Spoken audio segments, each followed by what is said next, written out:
us a little bit about what Apple Arcade means to you and your games. Like, how will it change your business? Hi, Emily. Well, it's a fundamental transformation because enable independent developers and publishers like us to compete in equal footing and reach an audience that will be more laid back, more involved with the games we make. They will be certain that all the content that they are offered are content that is free from ads and free from microtransactions, which enable us a creative freedom that we wouldn't have necessarily on the regular App Store and still achieve a good result economically. A bunch of other game makers like EA, Activision fell on the announcement of Apple Arcade. How does it compare to something like Google's new subscription streaming offering, Stadia? Oh, it's a very different proposition altogether, right? Here we are talking about you being relaxed on your living room, perhaps with your family, sharing devices, and playing games which are resident inside those devices. And you have a curated selection of games which you will have access to freely. Stadia is a streaming service, which is a very different proposition altogether and can serve different niches of market. Can serve since the hardcore, in the high end with top monitor screens, up to mobile devices. But the games are not running on the devices themselves. They're just being streamed from Google's data centers into the devices. Now, can you share any details on how much this is going to cost? Because we still don't know. No, I cannot. You will have to ask our friends in Cupertino to get those kind of details, I'm afraid.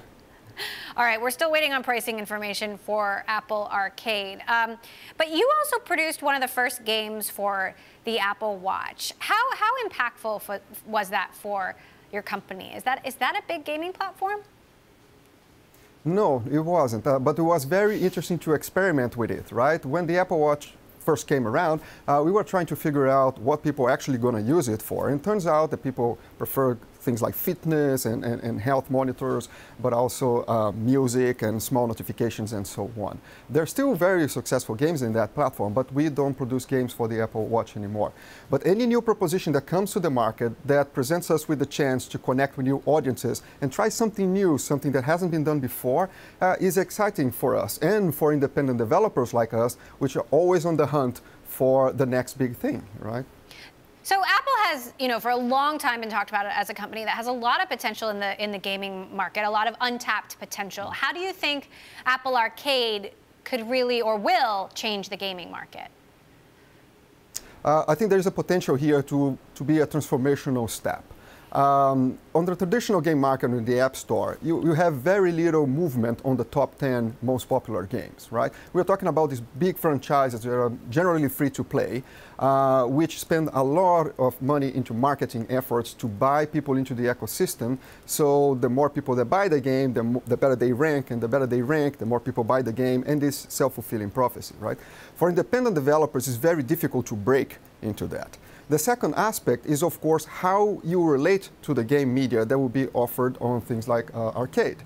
We are talking about an ad-free experience and an experience that is focused on the player behavior and how the player interact with the game, rather than how you monetize the game. This is a very fundamental shift in the approach of how game developers create content for this brand new audience, and one that I think is going to be the premium, the first choice for people who are discerning about what kind of games I want to play, what kind of experience I want to have, and what kind of emotions I want to feel when I'm engaging with an interesting title.